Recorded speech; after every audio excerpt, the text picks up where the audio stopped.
প্রিয় ছাত্রছাত্রী, ক্যালকাটা ইউনিভার্সিটির সেমিস্টার 4 এর পরীক্ষা শুরু হতে চলেছে। তোমরা প্রত্যেকে প্রস্তুতিও নিয়েই ফেলেছ। এর আগে আমি এই সেমিস্টার 4 এর জন্য পলিটিক্যাল সায়েন্সের যারা সিসি কিংবা জিই 4 সাবজেক্টটি রেখেছো তাদের জন্য ভিডিও আমি দিয়েছিলাম। তারপর অনেকে আবার কমেন্ট করেছো লাস্ট মিনিট হিসেবে কিছু প্রশ্ন কমিয়ে সাজেশনটি তৈরি করে দেওয়ার জন্য। আজকে এই ভিডিওটি তাদের জন্য খুবই গুরুত্বপূর্ণ হতে চলেছে। তোমরা প্রথম থেকে শেষ পর্যন্ত স্কিপ না করে ভালো করে দেখো এবং প্রশ্নগুলো তৈরি করে ফেলো। 100% তোমরা কমন পাবেই পাবে। যারা এই চ্যানেলে নতুন তারা মনুষ্যর কোচিং ভবানীপুর চ্যানেলটি সাবস্ক্রাইব করে পাশের বেল আইকনটি ক্লিক করে রেখো, যাতে নতুন কোনো ভিডিও আপলোড করলে অবশ্যই তার নোটিফিকেশন পেয়ে যাবে। যারা পুরনো আছো তারা বিগত সেমিস্টারগুলোতে ভিডিওতে দেওয়া সাজেশনগুলো কিভাবে এসে থাকে তোমরা দেখেছো। তা যাই হোক, 15 মার্কসের 2টি প্রশ্নের উত্তর তোমাদের দিতে হয়, 10 মার্কসের 2টি প্রশ্নের উত্তর দিতে হয়, বাকি 1 মার্কের 15টা প্রশ্নের উত্তর দিতে হবে। এই হলো মোট 65 নম্বরের পরীক্ষা। তা 15 মার্কের জন্য মডিউল 1 থেকে যে প্রশ্ন তৈরি করবে তার মধ্যে প্রথম প্রশ্ন। তাছাড়া এই ভিডিওতে বাংলা এবং ইংলিশ দুটো ভার্সানই দিয়েছি।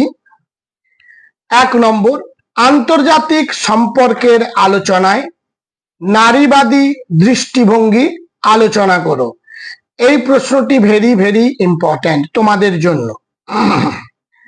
Discuss the feminist perspective in the discussion of international relations. Number 2, আন্তর্জাতিক সম্পর্ক আলোচনায় উদারবাদী তত্ত্বটি আলোচনা করো। Discuss the liberal theory of international relations. 1 এবং 2 মডিউল 1 এর জন্য ভেরি ভেরি ইম্পর্টেন্ট। অন্তত এই দুটি প্রশ্ন তৈরি করার পর 3 দাগের প্রশ্নটি তৈরি করবে। ঠান্ডা যুদ্ধের কারণগুলি আলোচনা করো। Discuss the causes of cold war. এবার মডিউল 2 থেকে 15 মার্কের জন্য যে প্রশ্নগুলো তৈরি করবে, 1 দাগ ভেরি ভেরি ইম্পর্টেন্ট। ভারতীয় পররাষ্ট্রনীতির মূল বৈশিষ্ট্যগুলি আলোচনা করো। Discuss the main features of Indian foreign policy. Number 2, Soviet ইউনিয়নের ভাঙনের কারণগুলি লেখো।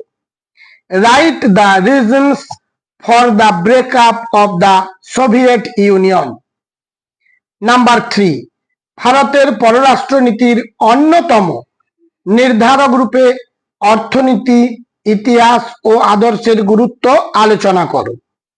Assess the importance of economic history and ideology as one of the determinants of India's foreign policy.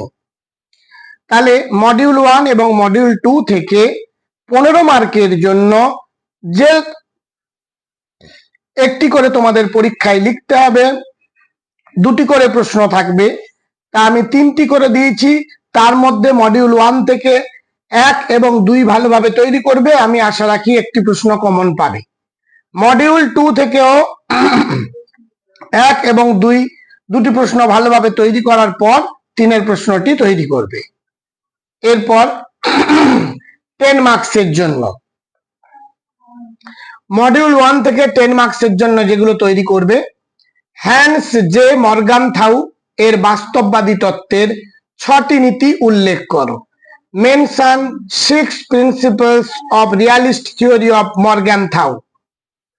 Very very important. 2 দাগ, কেনেথ ওয়ালেজের নয়া বাস্তববাদী তত্ত্বটি আলোচনা করো। Discuss the new realist theory of Kenneth Waltz. 1 এবং 2 এই দুটি প্রশ্ন ভালোভাবে তৈরি করবে। আশা করি একটি প্রশ্ন কমন পাবে। এরপরে 3 দাগের প্রশ্নটি তৈরি করবে। দ্বিতীয় বিশ্বযুদ্ধের কারণগুলি আলোচনা করো।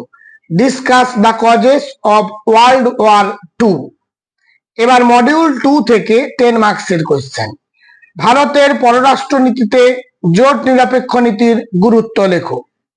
Right the importance of non alignment policy in India's foreign policy. Number 2, perestroika ও গ্লাসনস্ত কি আলোচনা করো। Discuss about perestroika and glasnost. Number 3, আন্তর্জাতিক রাজনীতির প্রেক্ষিতে ইউরোপীয় ইউনিয়নের বিকাশের ধারা সম্পর্কে যা জানো লেখো। Write what you know about the development of the European Union in the context of international politics. আরেকটি প্রশ্ন একটু দেখে নেবে। কিউবার ক্ষেপণাস্ত্র সংকট আলোচনা করো। Discuss the Cuban missile crisis. একের প্রশ্ন ভেরি ভেরি ইম্পর্টেন্ট, 2-এর দাগের এবং 4-এর দাগের, এই 3টি প্রশ্ন তৈরি করলে একটি প্রশ্ন অবশ্যই কমন পাবে। এই গেল তোমাদের। সবশেষে মনস্যার কোচিং ভবানীপুর চ্যানেলটি সাবস্ক্রাইব করো, লাইক করো, বন্ধুদের মধ্যে শেয়ার করে দিও। আজ তাহলে এই পর্যন্ত।